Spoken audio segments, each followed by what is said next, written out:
아직도 더운 날씨가 계속 되고 있는 중에도 이렇게 예배 자리에 나오신 여러분 환영하고 축복합니다. 솔직히 여기가 제일 시원합니다. 우리 시원하게 또 하나님 말씀을 듣고 큰 은혜 받으시기 바랍니다. 오늘 말씀 이전에 예루살렘에서 스데반 집사의 순교가 있었죠. 그거를 시작으로 이제 그리스도인들을 향한 박해가 시작됐고요. 오순절 성령 임재 사건 이후에 뛰어나가서 복음을 전하고 예루살렘 교회의 큰 부흥을 맞이했던 그 부흥이 깨져버립니다.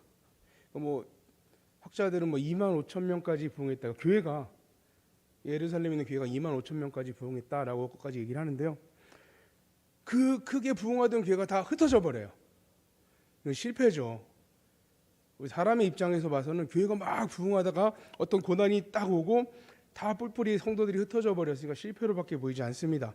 잘 부흥하던 교회가 예기치 못한 생명의 위협을 통해서 고난을 당하고 이곳저곳으로 분리된 것, 누가 봐도 교회 그리스도인들이 낙담할 수밖에 없는 일입니다. 하지만 반대로 그 복음의 관점에서 봤을 때는 성공입니다. 예루살렘에 와야지만 들을 수 있었던 예수 그리스도의 복음을요, 이제는 배달을 나가는 거예요. 성도님들이 다 여러 지역으로 흩어지면서 그곳에서 이제 복음을 전하는 거죠. 심지어 강력하게 교회를 박해하던 인물 사울이라는 인물이 있었는데, 그 또한 그렇게 흩어진 성도들을 잡으러 다니다가 예수님을 만나버리고요, 이제 이방인들을 향한 사도로서 준비되어지고 있는 과정입니다. 하나님께서 이 일들을 막 일어나가고 계시는 거죠, 복음의 확장을 위해서. 하지만 이제 예루살렘 교회 입장에서 봤을 때는 낙담할 수밖에 없는 일이라는 겁니다. 그러니까 우리가 느끼는 것과 하나님의 일하시는 것이 다를 수 있다는 거죠. 사도행전 1장 8절에 보면 오직 성령이 너희에게 임하시면 너희가 권능을 받고 예루살렘과 온 유대와 사마리아 땅끝까지 이르러내 증인이 되리라 하시니라.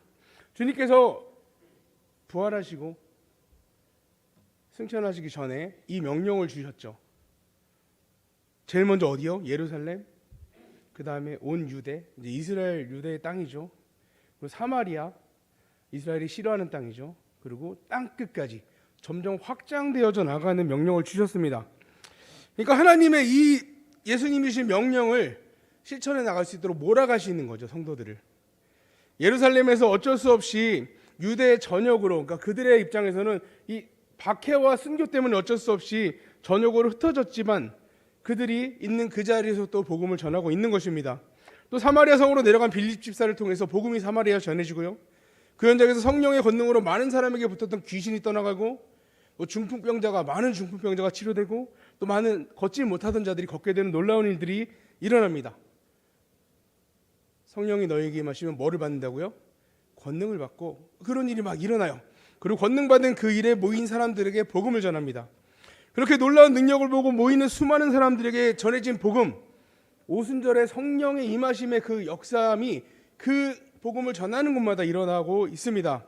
또 사마리아뿐 아니라 주님의 인도하심을 받은 빌립 집사가 가사로 가는 길목에서 구스로 가는 내시, 여왕 간다게의 그 금고를 맡은, 그 재정을 맡은 내시, 막강한 사람이죠. 그 사람에게 또 복음을 전하고요, 그가 복음을 받아들이고 예수님을 믿기로 얘기하고 세례를 받습니다. 이방인에게까지 놀라운 일이 벌어집니다. 이렇게 예수님의 명령이 활발하게 진행되고 있습니다. 다시 말씀드리지만 예루살렘의 교회 입장에서는 실패 같았는데 실패가 아닌 거죠. 하나님의 말씀이 확정되고 있습니다. 만일 교회에 핍박이 없었다면 어땠을까요? 예루살렘 교회에 순교한 일이 없었고 계속 부흥이 일어났다면 어떻게 됐을까요? 교회는 자기들끼리 모여서 즐거워하고 기뻐하는 장소가 아닙니다. 물론 필요하죠. 성도들 간의 교제가 필요합니다. 그런데 이게 다가 아니라는 거예요. 우리끼리 즐겁고 북적북적 끝이 아니라는 거예요. 그 아무 의미가 없습니다. 교회가 부흥해야 되는 이유는요, 예루살렘 교회가 2만 5천 명까지 부흥한 이유는요, 이 복음을 전파하기 위해서죠. 복음 전파 없이 자기들끼리 기뻐 즐기고 나누어 쓰고 돈 많은 사람이 내놓고 가난한 사람 쓰고 여기서 끝나서는 안 된다는 것입니다. 만약에 이 부흥의 목적이 이 복음 전파에 있지 않다면 차라리 부흥하지 않는 게 낫습니다. 요즘은 어느 정도 규모가 되는 교회에서 자진해서 분리개척을 막 하고 있거든요. 예전에 이제 이런 게 별로 없었는데 어느 정도 규모 분리개척을 해서 또 교회를 세우고 되게 아름다운 모습입니다. 예전에 어떻게 됐냐면 이런 식으로 됐어요. 교회가 커 나가면서 문제가 툭 나옵니다. 싸워요. 쭉 갈라져요. 교회가 탁탁 나와요. 또 싸워요. 툭 갈라져요. 그러니까 제가 다니던 교회들이 이제 기원을 따라 올라가면 갈라져 나왔더라고요. 원래는 어느 교회였는데 싸워가지고 분리된 교회다. 이런 교회들이 되게 많습니다. 그러니까 부흥하고 이게 발자론 복음 전하러 나가야 되는데 자기들끼리 있다가 결국 하나님 다 찢어버리는 거예요. 그래서 결국은 또 이렇게 분리되고 나가는 거죠. 아픔 속에 분리가 되는 거죠. 기쁨 속이 아니라. 예루살렘 교회도 아픔 속에 분리가 된 거죠. 그렇지만 하나님의 복음 전파의 사명은 멈추지 않습니다. 오늘 말씀은 그런 복음의 전파가 유대인 안에서만, 온 유대에서만이 아니고 이방인에게까지 넘어가니까 복음의 장벽이 무너지는, 복음을 막을 수 있는 장벽이 없다는 걸 보여주는 말씀입니다. 어느 날 복음 사역을 이제 베드로가 복음 사역하던 중에요. 요바로 갑니다. 그리고 시몬이라고 하는 무두쟁이 그 집에 머물면서요. 기도를 합니다. 그러니까 시간은 낮 12시였고요. 한참 배고플 때잖아요. 그때 기도를 하는데 또 음식을 밑에서 준비하고 있어요. 기도를 해도 냄새는 맡을 수 있거든요. 우리 금식 기도하러 가보시면 알지만 진짜 별거 아닌 음식 그 장만한 냄새가 얼마나 맛있게 느껴지는지 모릅니다. 아시죠? 굶으면 더 맛있게. 베드로가 이제 음식 냄새가 나고 있는데 갑자기 이제 환상을 봐요. 하늘이 딱 열리고 네모난 보자기 같은 그릇이 쭉 내려옵니다. 근데 거기에 짐승들이 막 있어요. 뭐 네 발 달린 짐승, 기는 짐승, 뭐 날아다니는 짐승, 이런 짐승들이 쭉 당겨서 내려옵니다. 그리고 먹어라 이렇게 말합니다. 근데 베드로가 쫙 보니까 자기가 먹을 수 없는 음식들이 있는 거예요. 그러니까 성경에서 부정하다 말한, 율법에서 부정하다 말한 음식이 내려옵니다.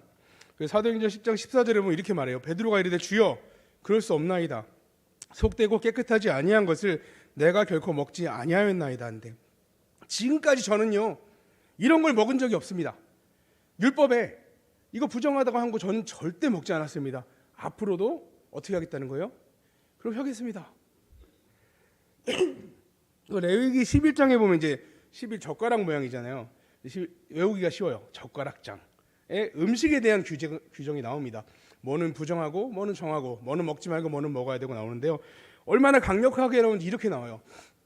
만약에 부정하다고 말한 음식, 동물을 죽었든지 살았든지 그릇에만 닿아도 그릇을 깨트려 버리래요. 닿기만 해도.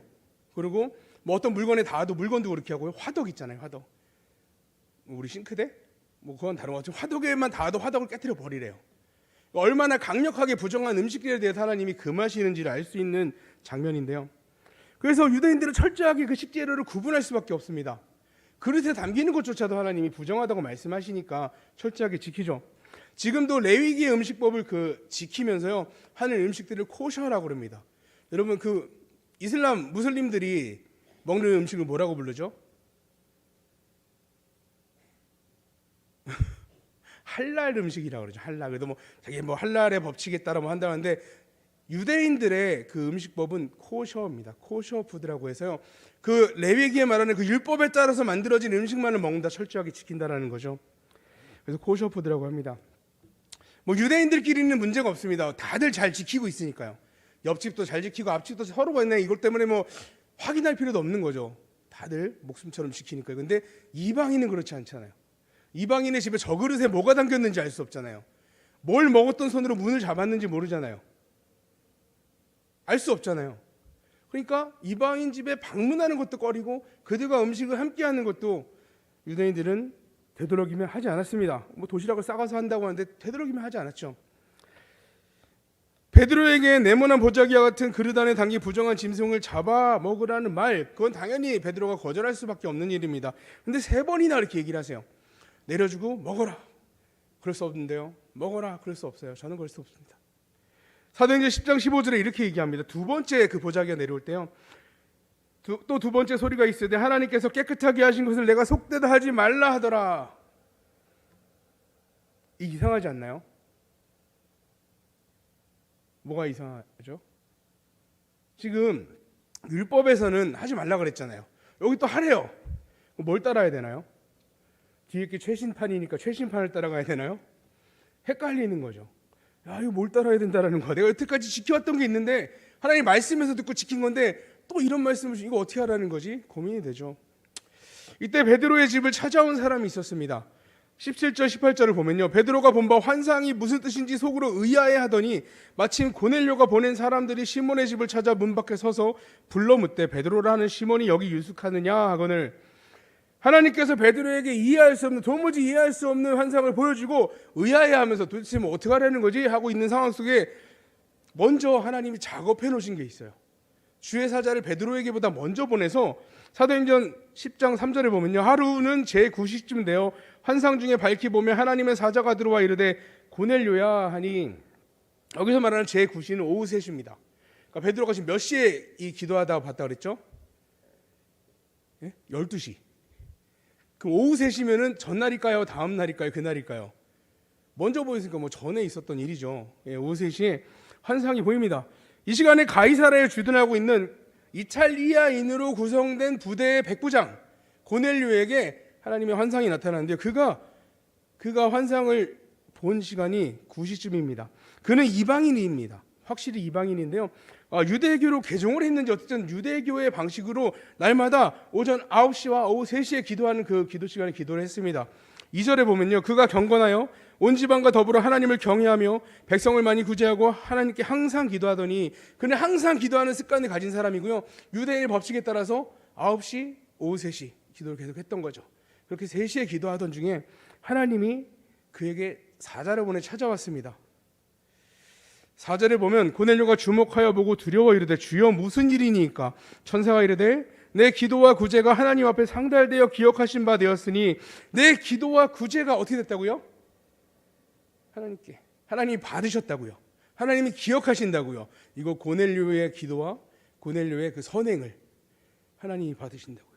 고넬료가 행한 구제와 그 하나님을 향한 간절한 기도 하나님이 들으셨습니다. 받아주셨어요.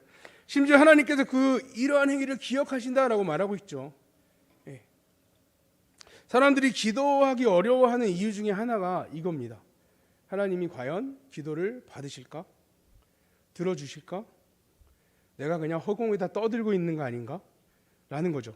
요한계시록에 보면 이런 묘사가 나오는데요, 요한계시록 8장 3절 4절에 또 다른 천사가 와서 제단 곁에 서서 금 향로를 가지고 많은 향을 받았으니 이는 모든 성도의 기도와 합하여 보좌 앞 금 제단에 드리고자 함이라.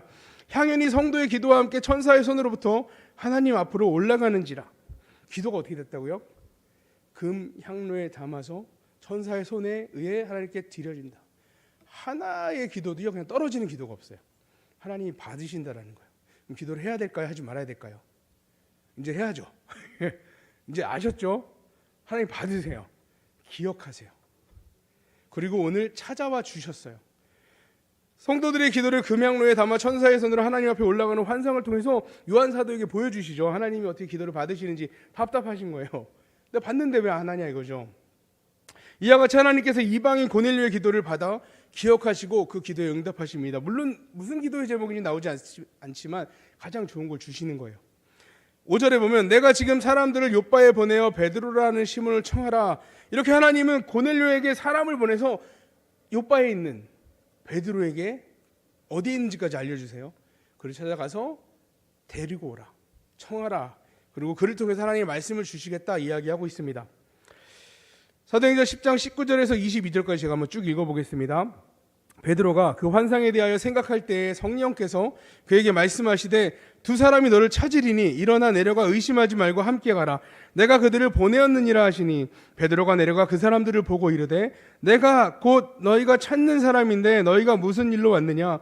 그들이 대답하되 백부장 고넬료는 의인이요 하나님을 경외하는 사람이라 유대 온 족속이 칭찬하더니 그가 거룩한 천사의 지시를 받아 당신을 그 집으로 청하여 말을 들으려 하느니라 한데, 고넬료에게 이야기했고요, 베드로에게도 이야기를 해놨습니다. 제가 하나님이 보내서 왔는데요 그런데 반대편에서 들은 적 없는데요, 무슨 소리 하시는 거예요? 하나님 이렇게 일하지 않으신다는 거예요. 양쪽 다. 그러니까 어떤 일이 진행될 때 뭐가 막히잖아요. 그럼 기도하셔야 돼요. 뭐가 순조롭지 않죠. 기도해야 돼요. 하나님이 원하시는 방향이 여기가 아닌가? 물어봐야죠. 하나님이 행하시는 이렇게 순조롭게 진행해 주십니다. 뭐 나라의 법을 바꾸기도 하고요. 나라를 날씨 아까 기도해 주셨잖아요. 날씨를 순적하게 해주시고 일을 감당할 수 있도록 도와주십니다. 하나님 도와주신 게 아니라 주체해 주시는 거죠. 이렇게 하나님께서 이방인 백부장 고넬료와 베드로의 만남을 준비하시고 베드로로 고넬료의 집으로 초대합니다. 왜 하나님은 그렇다면 이 고넬료에게 베드로를 올 수 있도록 이렇게 일을 행하셨을까요? 왜인 것 같으세요? 네? 그냥 밥 한 끼 사주시려고?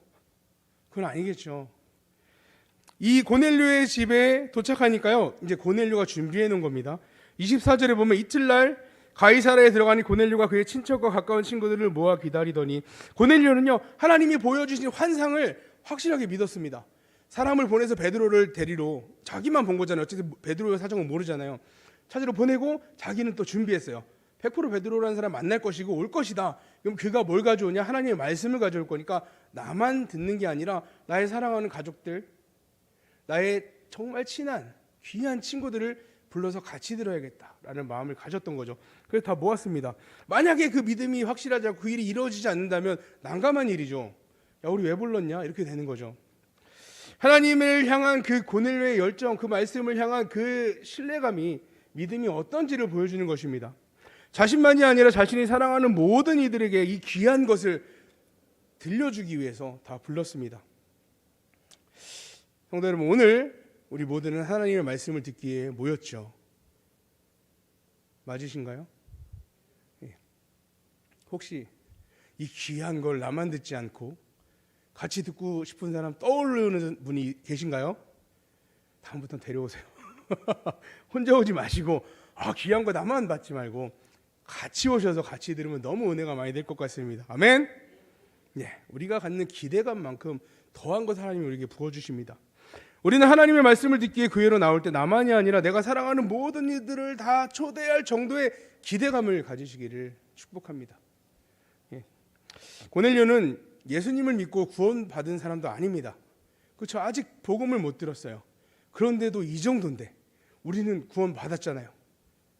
우리는 천국을 바라보며 나아가잖아요. 그럼 우리가 더 믿음이 좋아야죠. 그렇죠?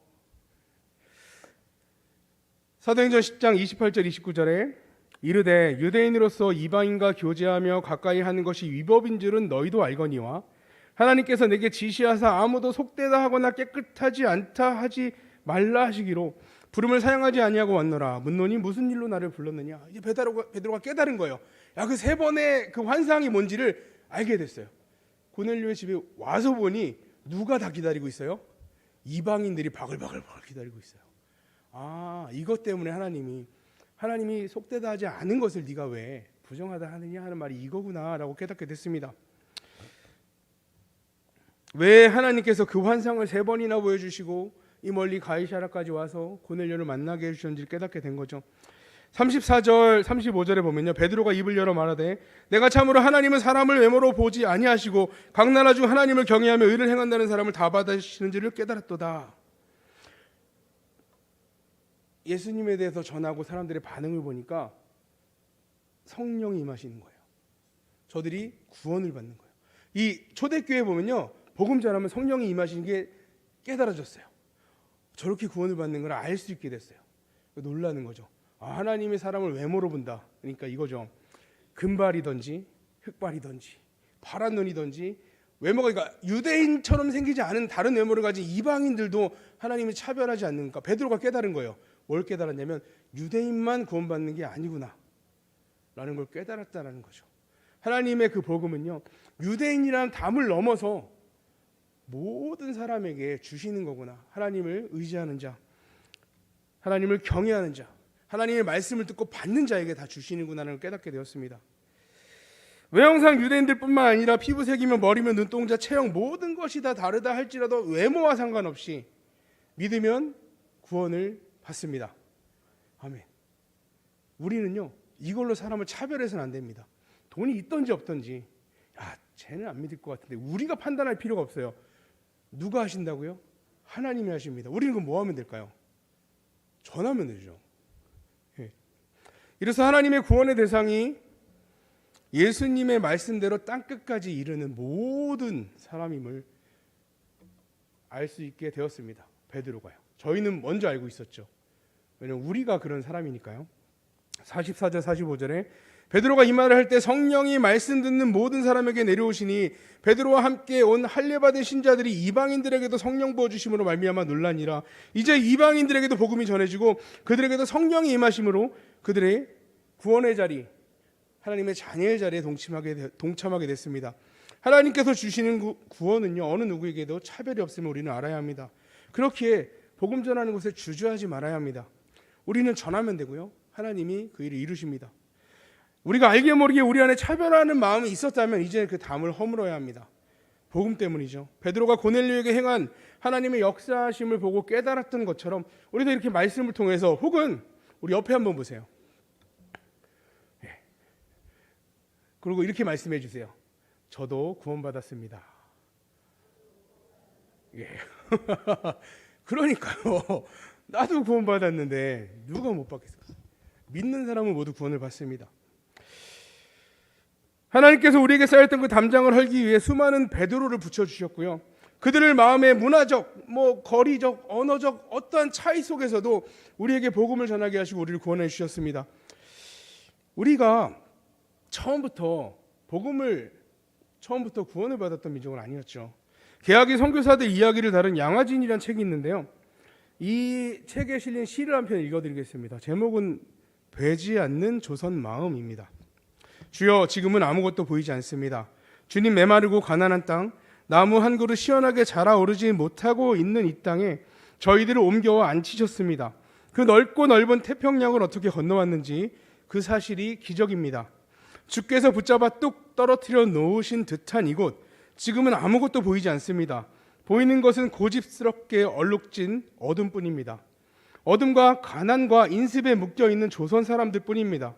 그들은 왜 묶여있는지도 고통이라는 것도 모르고 있습니다. 의심부터 내고 화부터 냅니다. 조선 남자들의 속셈이 보이지를 않습니다. 이 나라 조정의 내심도 보이지를 않습니다. 가마를 타고 다니는 여자들을 영영 볼 기회가 없으면 어쩌나 합니다. 조선의 마음이 보이지 않습니다. 그러나 주님, 순종하겠습니다. 겸손하게 순종할 때 주께서 일을 시작하시고 그 하시는 일을 우리의 영적인 눈이 볼 수 있는 날이 있을 줄 믿나이다. 믿음은 바라는 것들의 실상이요 보지 못하는 것들의 증거니 라고 하신 말씀을 따라 조선의 믿음의 앞날을 볼 수 있게 될 것을 믿습니다. 지금은 우리가 황무지 위에 맨손으로 서 있는 것 같사오나, 지금은 우리가 서양 귀신, 양귀신이나 손가락질을 받고 있사오나, 저들이 우리 영혼과 하나인 것을 깨닫고 하늘나라의 한 백성, 한 자녀임을 알고 눈물로 기뻐할 날이 있음을 믿나이다. 지금은 예배드릴 예배당이 없고 학교도 없고 그저 경계와 의심과 멸시와 천대함이 가득한 곳이지만 이곳이 머지않아 은총의 땅이 되리라는 것을 믿습니다. 주여, 오직 제 믿음을 붙잡아 주소서. 네. 물론 이게 약간 우리나라에 오신 선교사님들의 얘기를 소설로 이제 쓴 내용인데요. 그때 당시 상황이 이렇다라는 거죠. 아무도 믿을 사람이 없어요. 복음을 전해도 듣지도 않고 방법이 없는 상황 속에서 과연 이 땅에 복음이 심길까요? 하지만 하나님이 하실 걸 믿습니다라고 기도한 거죠. 그리고 우리나라에 교회가 하나도 없었지만 지금은 어떤가요? 얼마나 많은 교회가 있는지, 많은 교회만 있는 게 아니죠. 우리가 다른 아직 복음을 모르는 나라에 선교사를 파송하기도 합니다. 이 놀라운 일을 하나님이 이루셨죠. 이제 우리나라의 그 복음의 담장을 허무셨듯이 하나님께서 또 우리 가족이 될 수도 있고요, 이웃이 될 수도 있죠. 사랑하는 이들을 향한 그 담장을 허무실 줄 믿습니다. 우리는 수많은 우리 성도들과 함께 또 교회들과 함께 이 일을 해나가야 합니다. 이것이 하나님이 기뻐하시는 일이고요, 우리 안에 교제하는 것보다 더욱더 중요하게 생각하시는 일입니다. 물론 당연히 믿는 사람들 안에 교제가, 아름다운 교제가 있어야 하지만 그걸 통해서 해야 될 일이 복음 전하는 일이죠. 우리 성광교회 모든 성도님들은 정말로 이 복음 전하는 일에 크게 쓰임받는 성도님들 되시기를 주님의 이름으로 축복합니다.